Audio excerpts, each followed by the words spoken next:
शांताकारं भुजगशयनं पद्मनाभं सुरेशं विश्वाधारं गगनसदृशं मेघवर्णं शुभांगं लक्ष्मीकान्तं कमलनयनं योगिभिर्ध्यानगम्यं वंदे विष्णुं भवभयहरं सर्वलोकैकनाथं। वसुदेवसुतं देवं कंसचाणूरमर्दनं देवकी परमानंदं कृष्णं वंदे जगद्गुरुं कृष्णं वंदे जगद्गुरुं। कृष्णाय वासुदेवाय हरे परमात्मने प्रणतक्लेशनाशाय गोविंदाय नमो नमः गोविंदाय नमो नमः। आज हम सभी पुनः भगवत गीता के इस प्रातःकालीन ज्ञान सत्र में गीता ज्ञान की चर्चा हेतु उपस्थित हुए हैं और सभी उपस्थित महानुभावों का हमारी ओर से अभिवादन और भगवान श्री गोविंद की ओर से सभी को आशीर्वाद। ज्ञान की जो गंगा बहती है तो उस गंगा में स्नान करने से मनुष्य के समस्त पाप तो धुल जाते हैं और साथ ही उसका कल्याण भी हो जाता है। ये है शास्त्रों का और मनीषियों का विचार है। इसलिए इस गीता ज्ञान गंगा में जितने अधिक गोते लगाए जाएं और जितना अधिक स्नान किया जाए उतनी ही हमारी शुद्धि अधिक हो जाती है। तो हम सभी निरंतर इस भगवत गीता ज्ञान गंगा में गोते लगा रहे हैं और स्नान कर रहे हैं। ये बड़ी सुखद बात है, प्रसन्नतापूर्वक स्थिति है। हम तो इस स्थिति का वर्णन नहीं कर सकते, कितना आनंद आता है। और मन प्रातःकालीन बेला में जब गीता ज्ञान की चर्चा होती है, गीता ज्ञान का जो प्रवाह है वो जब बहता है तो हम सभी उसमें स्नान करते हैं और वास्तविक आनंद की प्राप्ति होती है, सुख और प्रसन्नता का आभास होता है। आइए चलते हैं आज के विषय की ओर। हम सभी अध्याय संख्या 16 के श्लोक संख्या 12 पर विचार कर चुके थे और संभवतः 12 का जो उत्तरार्ध भाग, पूर्वार्ध भाग था, उस पे चर्चा हो चुकी थी। तो श्री भगवान ने ये कहा कि जो आसुरी स्वभाव के लोग हैं उनका वर्णन श्री भगवान यहाँ पे कर रहे हैं। श्लोक संख्या 12 में ये कहा, आशा पाशतैर्बद्धा काम क्रोध परायण इहन्ते काम भोगार्थम अन्यानेन अर्थ संचयान। हे अर्जुन, आसुरी स्वभाव के जो मनुष्य हैं वह सैकड़ों आशा रूपी पाश में बंधे हुए मनुष्य होते हैं और ऐसे मनुष्य कामना और क्रोध के परायण होते हैं, काम क्रोध परायण। तो ये विषय कल के सत्र में व्याख्यापित हो चुका था और आज इसका जो उत्तरार्ध भाग है वो हम उस पर चर्चा करने का प्रयास करेंगे। ये उत्तरार्ध भाग है, काम भोगार्थम अन्यानेन अर्थ संचयान ईहन्ते। काम भोगार्थम काम और भोग के लिए, काम भोग भोगार्थम, काम और भोग के हेतु अन्यान्येन अर्थ संचयान, अन्याय पूर्वक अर्थ आदि संचय की इहन्ते चेष्टा करते हैं। आज का ये विषय है। आसुरी स्वभाव के मनुष्यों का जो विशेष लक्षण है, श्री भगवान ने यहाँ निरूपित किया। और ये विषय इतना विशद है कि वास्तविक बात ये है कि द्वापर के अंत में, कलयुग के आरंभ काल में श्री भगवान ने उस समय की स्थिति को देख करके और वर्तमान स्थिति का बहुत विशद वर्णन किया है।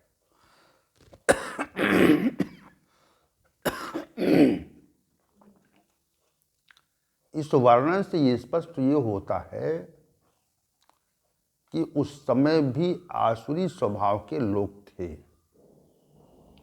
और ये जो समस्त वर्णन है आसुरी स्वभाव के मनुष्यों का, तो ये आसुरी स्वभाव के मनुष्यों का जो वर्णन है वह उस समय की स्थिति को देख करके तो किया गया होगा, लेकिन जो आगे आने वाली स्थितियां हैं, आगे आने वाला जो काल है, उसको भी देख करके श्री भगवान ने वर्णित किया।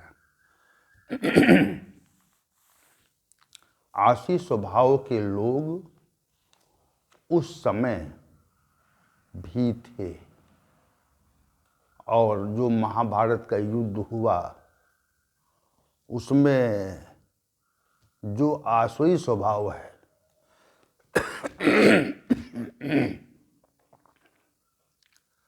वही प्रमुख रहा। दुर्योधन ने जो अन्यायपूर्वक अर्थ संचय की चेष्टा की,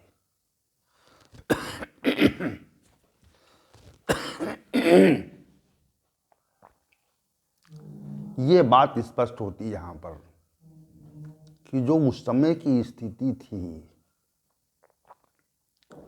वह भी यही थी कि दुर्योधन नामक एक व्यक्ति ने, एक सत्तासीन व्यक्ति ने अन्यायपूर्वक अर्थ की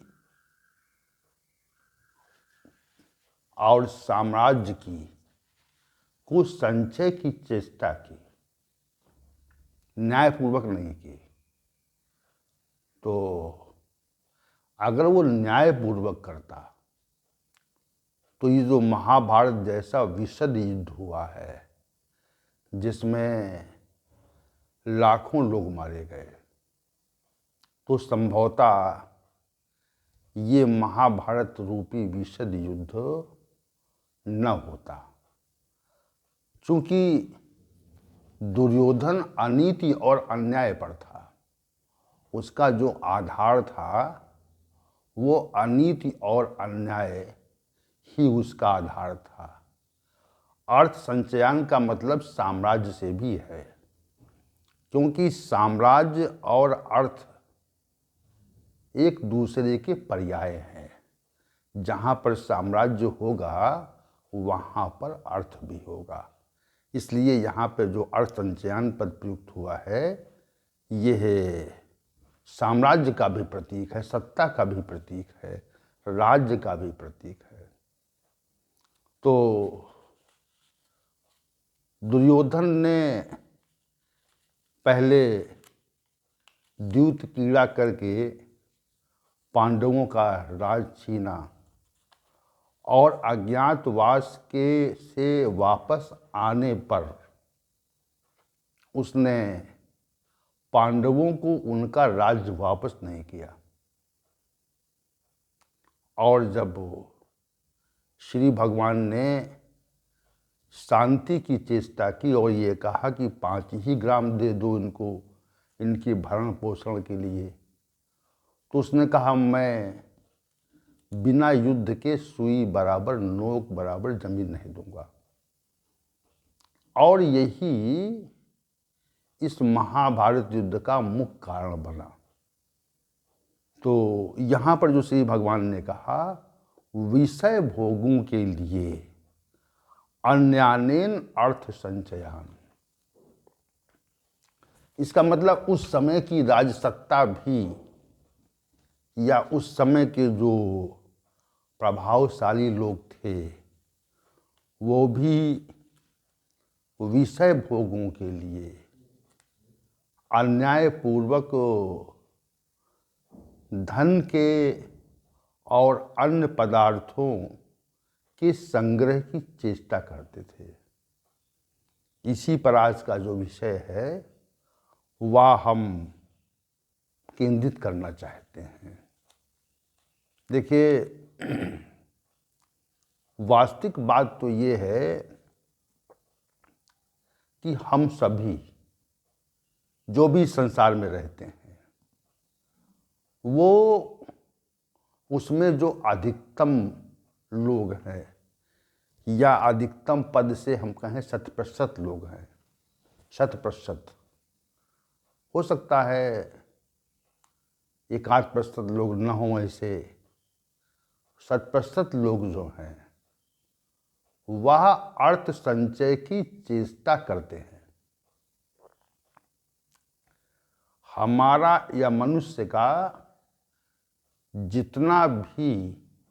जितनी भी चेष्टा होती है, जितना भी प्रयास होता है, वह प्रयास अर्थ संचय के लिए होता है और अर्थ के समान जो वस्तुएं हैं, अर्थ के समान जो वस्तुएं हैं, संपदा इत्यादि है, उसको भी अर्थ का ही पर्याय मानना चाहिए। तो अर्थ संचय की चेष्टा प्रत्येक व्यक्ति करता है। अब क्यों करता है, यह विचार का विषय है कि हम अर्थ संचय की चेष्टा क्यों करते हैं। अर्थ संचय की चेष्टा या प्रयास के पीछे हेतु क्या है, कारण क्या है, जब इस पर हम विचार करते हैं तो अधिक विचार इस तथ्य पे जाता है कि हम विलासितापूर्ण जीवन जीना चाहते हैं। समाज में हमारा सम्मान हो और सम्मान के साथ हमारा जो जीवन है वह किसी अभाव में न रहे, हर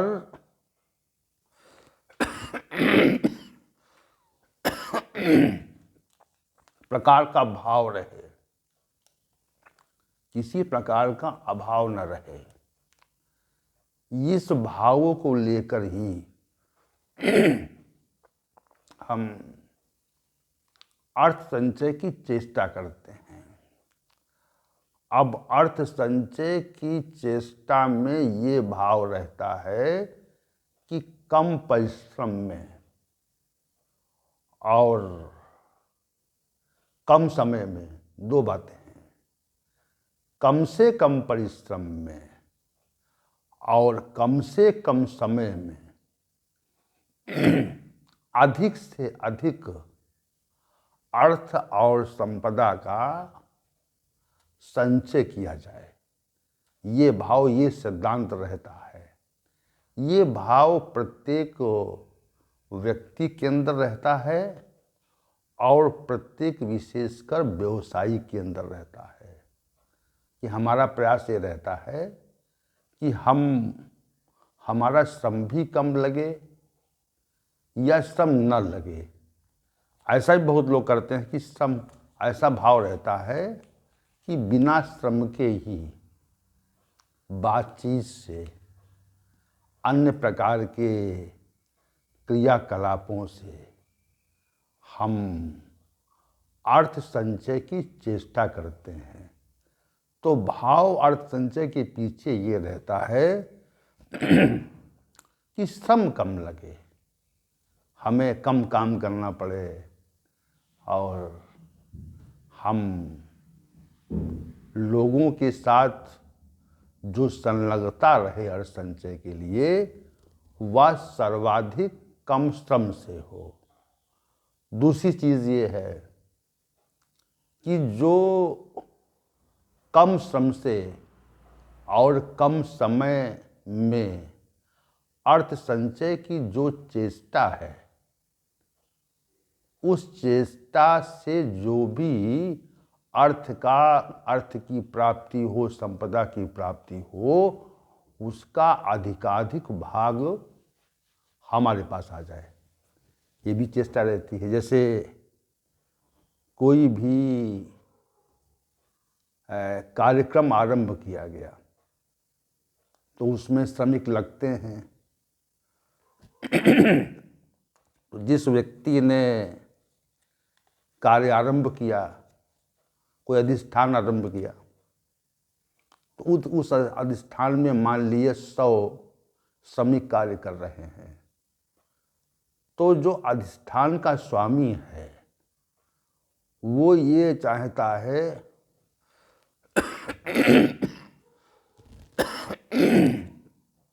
कि जो श्रमिक हैं उनको कम से कम पारिश्रमिक देना पड़े, उनको जो पारिश्रमिक है वह कम से कम देना पड़े और उसका जो लाभांश है वह हम अधिक से अधिक प्राप्त कर लें।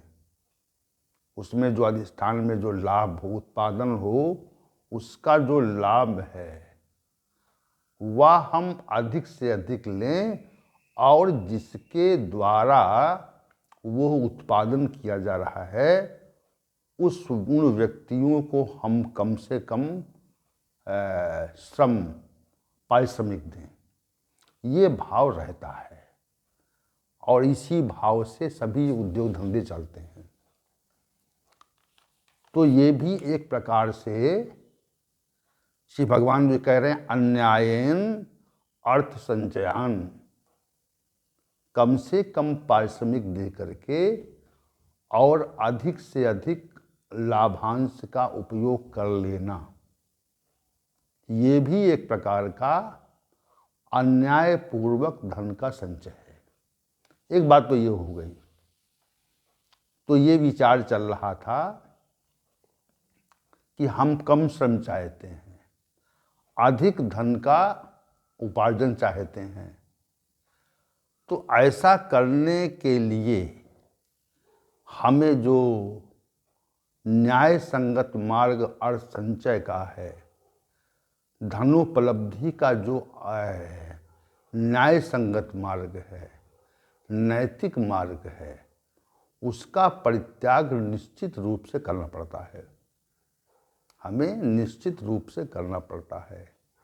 जैसे खाद्य पदार्थों का निर्माण है, तो खाद्य पदार्थों के निर्माण में हम सब निम्न स्तर की वस्तुएं मिलाते हैं खाद्य पदार्थों में।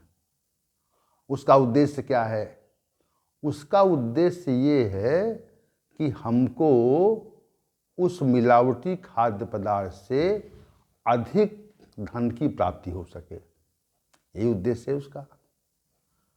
तो ये कार्य भी अर्थ अन्यायन अर्थ संचयान है, अन्यायपूर्वक अर्थ का संचय। आगे बढ़िए। ये तो एक व्यावसायिक बात हो गई कि प्रबंधन अधिक लाभांश चाहता है और श्रमिक को कम पारिश्रमिक देना चाहता है। ये भी अन्यायन अर्थ संचयन है। खाद्य पदार्थ में जो प्रबंधक है वो मिलावट करता है और मिलावट से धन का उपार्जन करना चाहता है।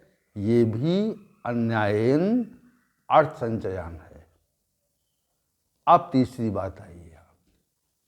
तीसरी बात ये है कि हम लोगों को प्रताड़ित करके या उनके मन में भय भर के या अपनी सत्ता को अवैधानिक रूप से स्थापित करके जब हम धन को उपार्जित करते हैं, उनसे जबरदस्ती किसी से धन लेने की चेष्टा करते हैं, वर्तमान समय में ज़्यादा अधिक हो रहा है। जो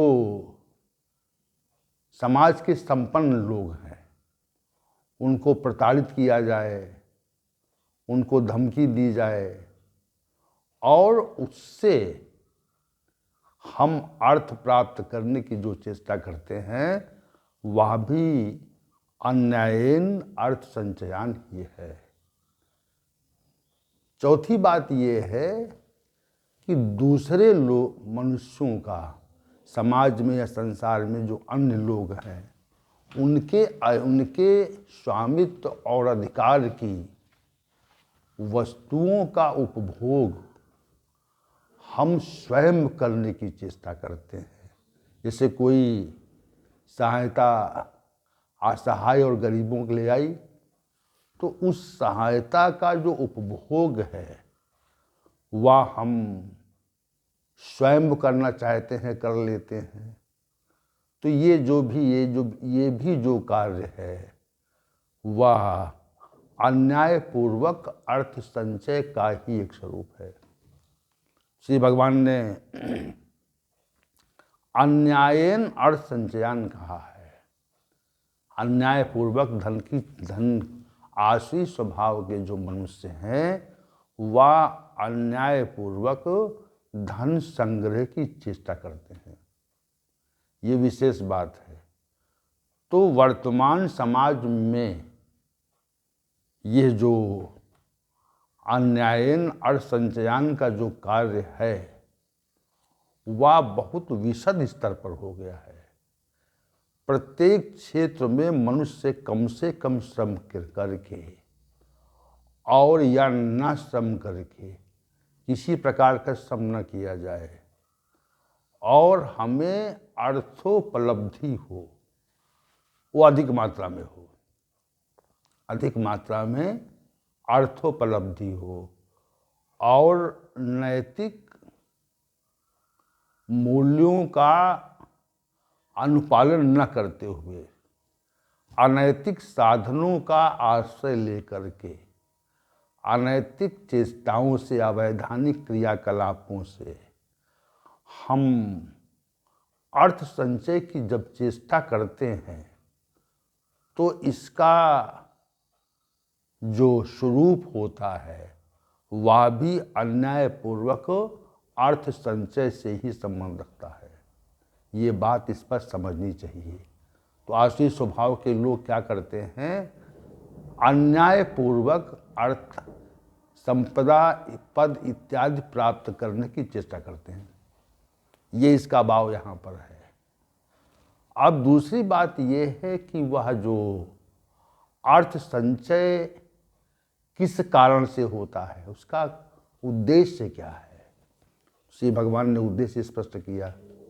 क्या कहा, काम भोगार्थम, कहा काम भोगार्थम, विषय भोगों को ग्रहण करने के लिए, उनके संकलन के लिए विषयों की कोई सीमा नहीं है, असंख्य विषय है। जीवन पर्यंत मनुष्य अगर अनेक विषयों का सेवन करे, असंख्य विषयों का, फिर भी वह पूर्ण रूप से इस संसार के समस्त विषय भोगों को नहीं भोग सकता। उसमें इतनी क्षमता नहीं है, अन्न की इतनी मात्रा है कि कोई एक व्यक्ति उस संपूर्ण अन्न का उपभोग नहीं कर सकता। वैसे ही विषयों की इतनी अधिक मात्रा है, असंख्य मात्रा है, कि उनका हम उपभोग स्वयं पूरी तरह से नहीं कर सकते। उनका जो उपभोग है वह अति अल्प मात्रा में ही कर सकते हैं। और विषय भोगों का उपभोग करने के लिए शरीर रूपी जो अधिष्ठान मनुष्य को मिला हुआ है, इसमें जो ज्ञानेंद्रियां हैं, कर्मेंद्रियां हैं, मन है, बुद्धि है, इनके माध्यम से ही आपकी जीवात्मा विषय भोगों का अनुपान करती है, भोगती है। तो उसके जो भोगने की क्षमता है, जो सीमा है, वह अति अल्प है। और विषय भोग भोगते भोगते एक समय ऐसा आता है कि ये शरीर रूपी अधिष्ठान विषयों को ग्रहण करने की स्थिति में नहीं रहता। अधिक कामना और भोगों के प्रभाव से मनुष्य की वृद्धावस्था शीघ्राती है और शीघ्र ही उसका पतन हो जाता है और वो मृत्यु को प्राप्त हो जाता है। और यहाँ पर जो श्री भगवान ने कहा, जो आश्रित स्वभाव के लोग हैं वह अन्याय पूर्वक अर्थ संचय की चेष्टा करते हैं, और उस अर्थ संचय की जो चेष्टा है उसका जो कारण बताया श्री भगवान ने, वो काम भोगार्थम कह दिया। वास्तविक तथ्य है ये है, जब विचार करेंगे आप कि हम अधिक अर्थ का संचय क्यों चाहते हैं, हम अधिकाधिक अर्थ का संचय क्यों करना चाहते हैं, तो विचार करते करते आप वहीं पहुंचेंगे। हम विलासितापूर्ण जीवन जीना चाहते हैं, इसलिए अधिकतम अर्थ संचय की चेष्टा करते हैं। ये विशेष बात है, समझिए इस चीज को आप। हम विलासितापूर्ण जीवन जीना चाहते हैं, इसलिए अधिकाधिक रूप से अर्थ संचय की चेष्टा करते हैं, प्रयास करते हैं कि अधिक मात्रा में अर्थ संचय हो जाए। तो जो संसार की विलासितापूर्ण वस्तुएं हैं, उन सभी को हम संचित कर लें, सहजता से वो हमारे पास संकलित हो जाएं। ये इस भाव की प्रबलता को लेकर के हम सभी, विशेषकर आसुरी स्वभाव के लोग, अन्यायपूर्वक अर्थ संचय का प्रयास करते हैं। ये श्री भगवान का इस श्लोक संख्या 12 के उत्तरार्ध भाग में स्पष्ट कथन है। तो अब साधक लोगों को ये विचार करना चाहिए कि क्या हमारा अर्थ संचयन का जो प्रयास है वह नैतिक है या अनैतिक है। हमारे पास जो अर्थ संचित हो रहा है वह कहीं अन्यायपूर्वक तो नहीं हो रहा है, उसमें कुछ अन्याय की मात्रा तो नहीं। अगर अन्याय की मात्रा है तो इसका अभिप्राय है कि हम भी आश्रित स्वभाव के मनुष्य हैं, क्योंकि हम अनैतिक और अवैधानिक रूप से धन संचय का प्रयास करते हैं और इसको दृष्टि में रखते हैं कि हम विलासितापूर्ण जीवन जिएंगे। तो ये जो अर्थ संचय श्री भगवान ने कहा, काम भोगार्थम अन्यानेन अर्थ संचयन संचयान ईहन्ते। आशी स्वभाव के मनुष्य विषय भोगों के लिए अन्यायपूर्वक